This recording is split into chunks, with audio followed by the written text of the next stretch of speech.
Teman-temanku,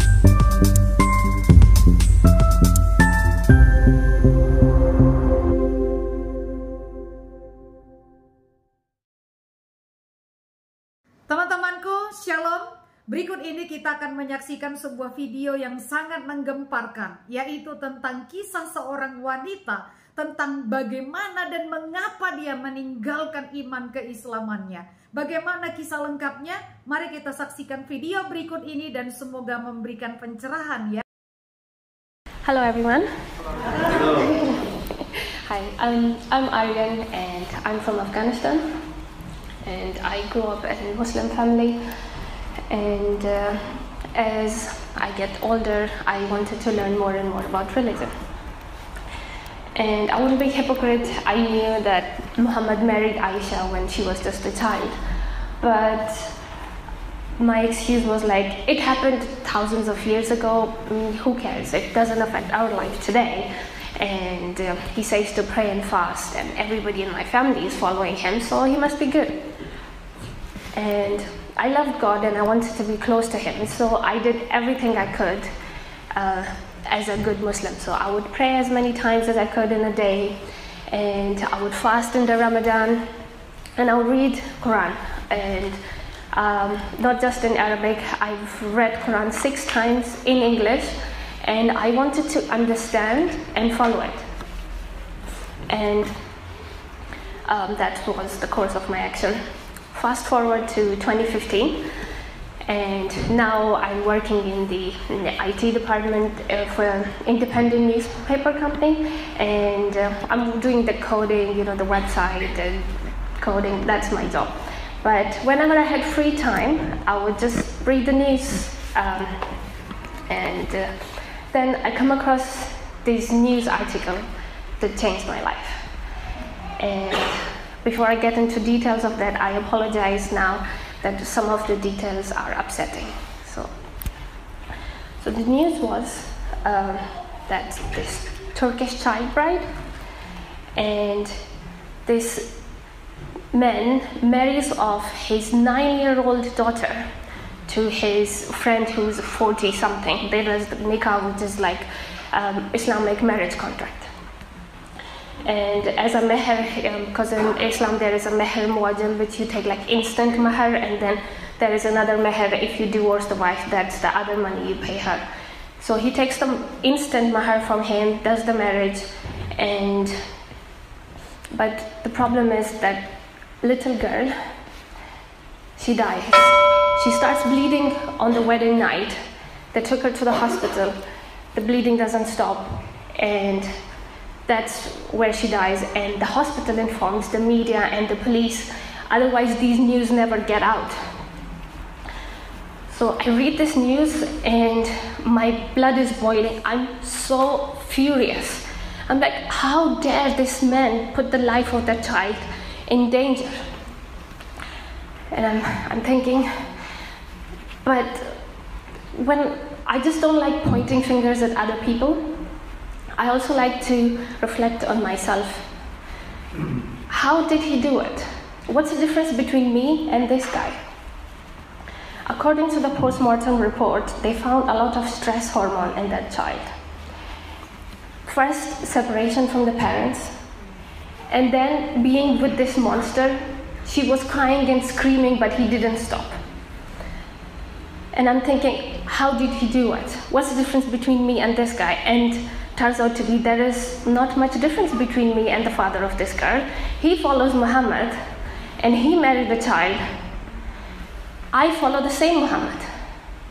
And I could see the blood of that innocent child in my hand. And I didn't want no part of it. I'm like, how many innocent lives have to be lost before we realize how wrong this is? That was the day I stopped. I stopped praying, I stopped fasting. I believed in God, but for me, Islam is the man and the book, so the man was down. But I still read Quran, because as a Muslim, you believe Quran is a book of God, and God is the author of the Quran, and I used to read it a lot when I'm in trouble, when I'm sad. It was a source for me, so I was like, what shall I do about this? But then I prayed to God, that I would be looking for another religion.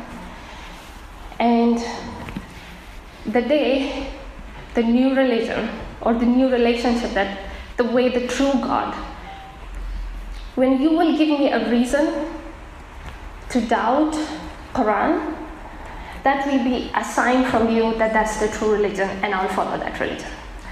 So I started this quest of finding the religion, and my first stop was Judaism.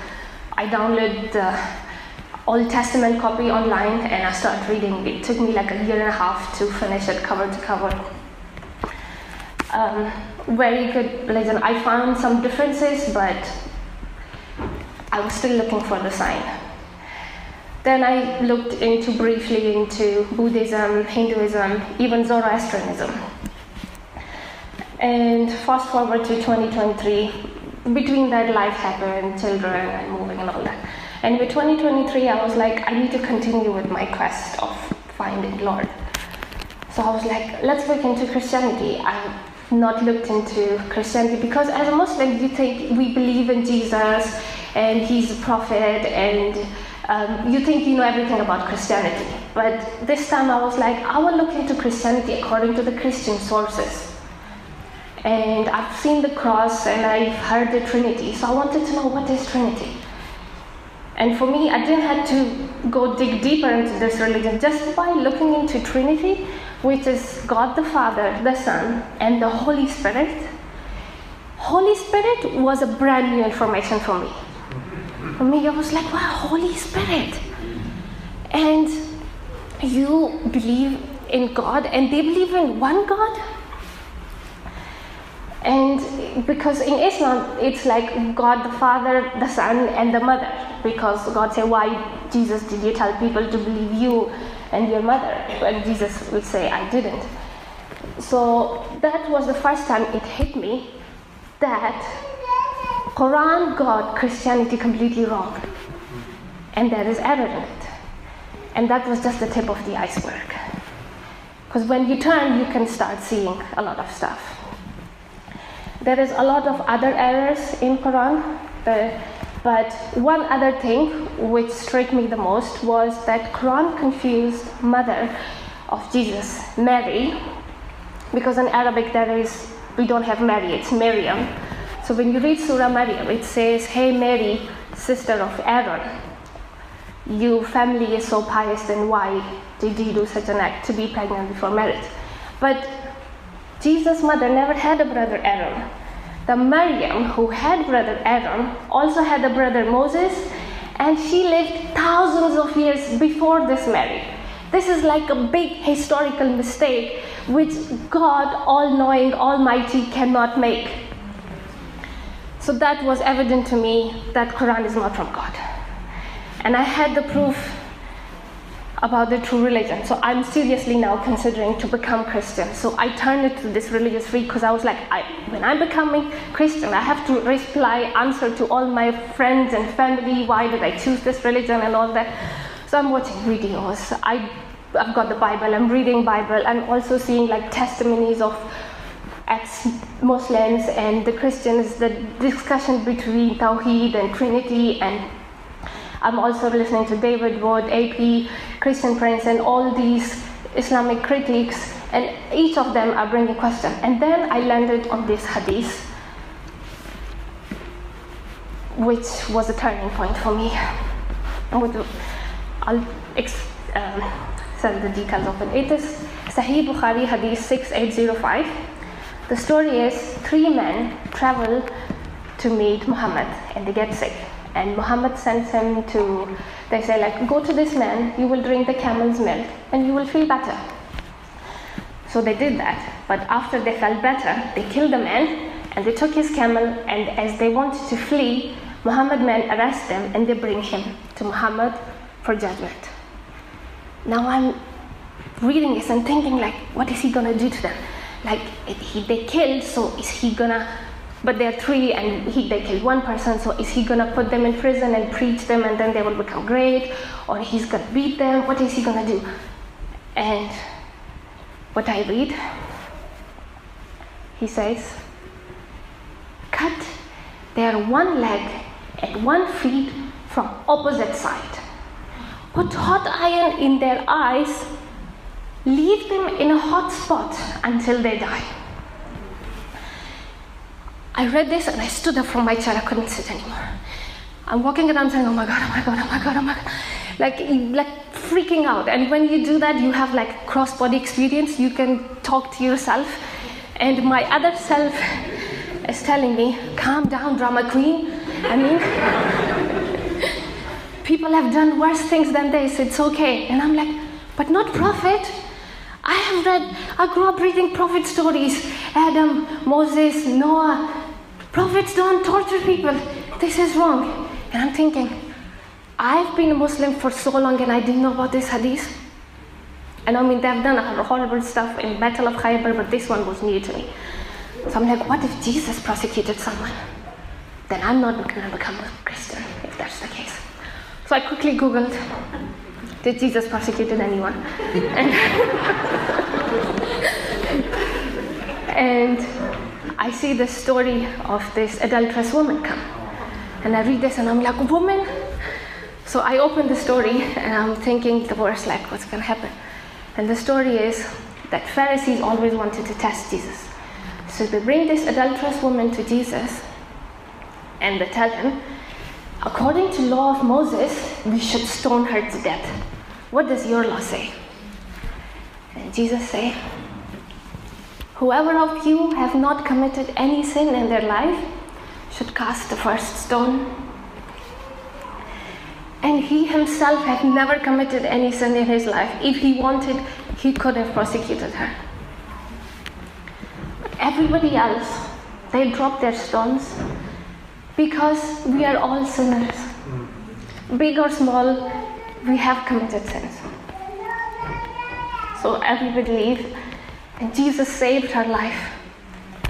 And then he said to her, go and sin no more. After reading that, I was on my knees, I'm crying, and I said, I will follow this man. I will follow everything he says. And I commit my heart and soul because he's good. And then I sent emails to all the churches not being baptized. And my friend Robert told me about this church, and I sent email, and then Caroline replied to my email. I came here, and I've been coming ever since. And today I'm here.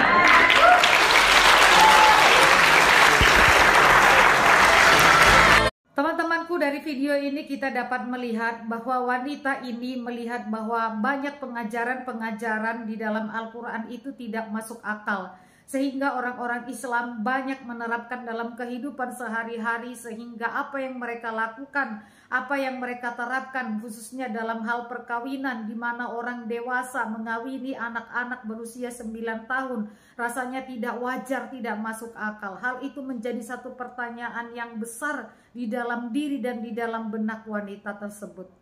Hal-hal yang tidak masuk akal itu membuat wanita ini kemudian mempelajari banyak agama, termasuk itu Yahudi, Buddha, Hindu, bahkan Kristen.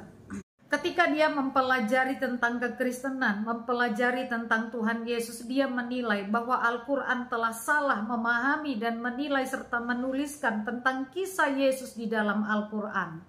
Setelah mempelajari semua agama, semua kitab suci dan juga membandingkannya, dan dia melihat banyak yang kontradiksi antara Al-Quran dengan Alkitab, dan banyak sekali hal-hal yang tidak masuk akal yang ditemukannya di dalam Al-Quran. Sehingga kemudian dia menyimpulkan bahwa Al-Quran itu bukanlah berasal dari Allah. Kesimpulan itu membuat wanita ini semakin rindu ingin belajar tentang firman Tuhan, tentang Alkitab, tentang Allah Tritunggal, melalui banyak tokoh-tokoh dari YouTube, bahkan dari salah satu Christian Prince. Dan kemudian dia juga membandingkannya dengan beberapa ayat-ayat di dalam Al-Quran yang menurut dia sangat tidak masuk akal. Ajaran-ajaran kekerasan, ajaran yang tidak masuk akal yang ada di dalam Al-Quran membuat wanita ini ingin mengenal lebih dalam tentang siapa Tuhan Yesus. Kemudian dia menyaksikan bagaimana Tuhan Yesus memperlakukan orang berdosa dan Tuhan Yesus tidak menghukumnya tetapi memberikan dia kesempatan. Hal itu membuat wanita ini jatuh cinta kepada Tuhan Yesus dan kepada ajarannya sehingga dia menjadi seorang Kristen yang taat dan rajin beribadah ke gereja. Teman-temanku, melalui video ini saya ingin mengatakan bahwa siapapun engkau dan dimanapun engkau berada saat ini, jika engkau merasa dan berpikir seperti wanita yang ada di dalam video ini, datanglah kepada Tuhan Yesus. Tuhan Yesus tidak pernah menolak orang berdosa. Tuhan Yesus tidak pernah menghakimi bahkan menghukum orang berdosa. Tetapi Tuhan Yesus mengampuni dan memberikan kesempatan untuk setiap orang berdosa untuk bertobat dan diselamatkan oleh kasih karunia-Nya. Tuhan Yesus memberkati.